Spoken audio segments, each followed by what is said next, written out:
మొదటిది రాజకీయాలు. దేశ రాజకీయాలు బాగా లేవు. మోడీ ప్రధానమంత్రి అయిన తర్వాత ప్రజల గురించి ఆయన ఆలోచించటం లేదు. ఆయన ఆలోచిస్తున్నదల్లా ట్రంప్ను గురించి, టైగర్ల గురించి ఎక్కువ ఆలోచిస్తున్నారు. దేశంలో ఉన్నటువంటి పేదరికాన్ని గురించి ఆయన ఆలోచించటం లేదు. దేశంలో పెరిగిపోయిన ధరల గురించి ఆలోచించటం లేదు.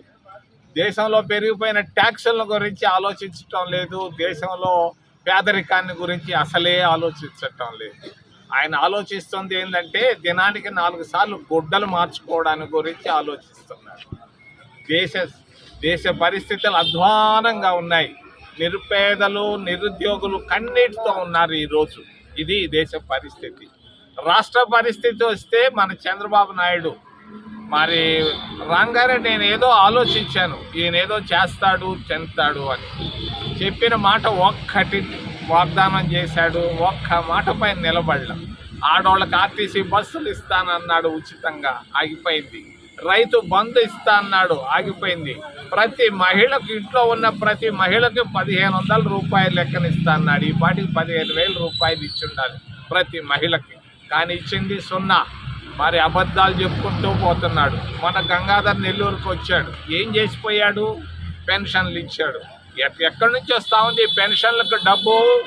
మన వాళ్ళు దాగే డబ్బు మరి బ్రాందీల నుంచి, బిస్కీలు, వాటిల్లో దినానికి 5 కోట్ల రూపాయలు చిత్తూరు జిల్లా నుంచే ఇస్తున్నారు మన వాళ్ళు, పేదవాళ్ళు, మధ్యతరగతి కుటుంబాలు. దీంట్లో నుంచి ఆయన పెన్షన్ ఇచ్చేది ఏముంది? మరి ప్రాంత అభివృద్ధికి వస్తే 0.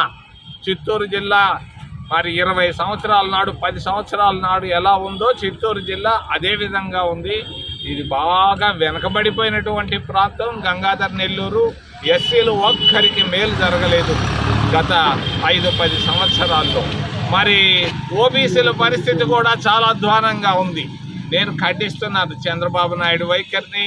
మరి జగన్మోహన్ రెడ్డి అవినీతిలో కూరుకోబోయాడు. ఆయన దాదాపు 6-7 వేల కోట్ల రూపాయలు వాళ్ళ నాయన ద్వారా సంపాదించుకున్నాడు. ఆ తర్వాత 1000 కోట్ల రూపాయలు సంపాదించాడు. ఎందుకయ్యా నీకు? నువ్వు వచ్చింది వాళ్ళందరూ ఆశతో నీకు ఓట్లేస్తే నువ్వు డబ్బు సంపాదించుకున్నావే కానీ ఒక్క పేదోడి కన్నా ఎక్కడైనా మేలు జరిగిందా జగన్మోహన్ రెడ్డి అని నేను అడుగుతున్నాను. కాంగ్రెస్ పార్టీ ఒక్కటే ఏదైనా చేయగలదు. ఎస్సీలకు రిజర్వేషన్లు ఇచ్చాం, ఎస్సీ ఫైనాన్స్ కార్పొరేషన్ తీసుకొని వచ్చాం, ఓబీసీలకు రిజర్వేషన్లు ఇచ్చాం, ఎస్టీలకు రిజర్వేషన్లు ఇచ్చాం. కాస్తో కోస్తో అభివృద్ధి చెందారు అని అంటే మరి అంటరానితనాన్ని దేశంలో తీసేసినటువంటి ఘనత కూడా కాంగ్రెస్ పార్టీకే దక్కింది. మరి ఇన్ని చేశాం కాంగ్రెస్ పార్టీ, మళ్ళీ అధికారంలోకి రావాలి, వస్తుంది. అందరూ సానుభూతి చూపిస్తున్నారు కాంగ్రెస్ పార్టీపై. వాస్తవం ప్రాంతీయ పార్టీలపైన విశ్వాసం పూర్తిగా పోతా ఉంది, అబద్ధాలు చెప్తున్నారు. మరి భారతీయ జనతా పార్టీ పైన కూడా విశ్వాసం లేదు, అందరూ సపోర్ట్ ఇస్తున్నారు. కాకపోతే ఉన్నటువంటి కాంగ్రెస్ పార్టీ సమస్య ఏంటంటే కాంగ్రెస్ నాయకులందరూ ఇళ్లలో కూర్చుంటారు.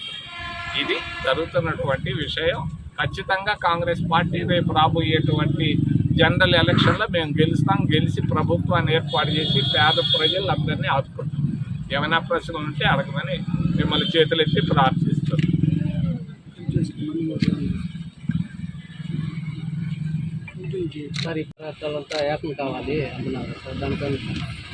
ఇప్పుడు ఏమైపోయిందంటే ఫ్యామిలీ ప్లానింగ్ అనేది వచ్చింది.